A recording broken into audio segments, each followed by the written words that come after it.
শুরুতেই জমে উঠেছে 21শে বইমেলা, বাংলা একাডেমি এবং সোহরাওয়ার্দী উদ্যানের স্টলগুলোতে নতুন বই দেখে মুগ্ধ পাঠক। প্রকাশকদের আশা, গতবারের চেয়ে এবারের মেলা আরো জমজমাট হবে, বাড়বে বিক্রি। শুরুতে বই দেখার পাশাপাশি পছন্দের বই কিনতেও শুরু করেছেন পাঠকরা।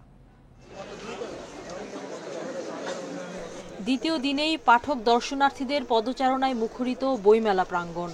একই আঙিনায় প্রায় সব ধরনের বইয়ের সমারোহ পেতে সারা বছর অপেক্ষা করেন পাঠকরা। বেশিরভাগ স্টলই গোছানো হয়ে গেছে, পাঠকরাও কিনছেন বাছাই করে। তরুণদের পছন্দের তালিকায় আছে রাজনীতি বিষয়ক বই।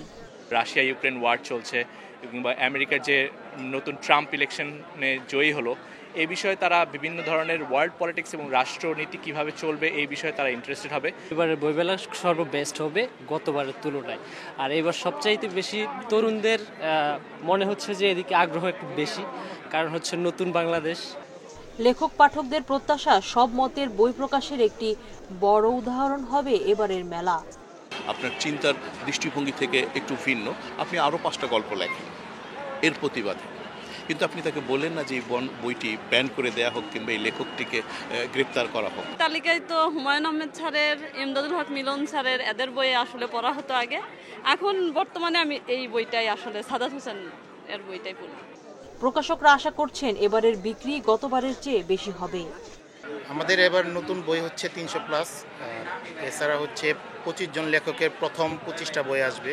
দ্বিতীয় দিন হিসেবে আজকে যে পরিমাণ মানুষ পাঠক এসছে, হয়তো অনেকেই বই কিনছে না, কিন্তু দেখছে তো কিনবে তারা এসে।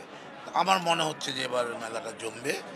এবারও থাকছে লিটল ম্যাক চত্বর, লেখক বলছে অনুষ্ঠানের মঞ্চ এবং শিশু চত্বর। লেখক পাঠকদের প্রত্যাশা, নতুন বই নিয়ে মতবিনিময়ে মুখরিত হবে মেলা।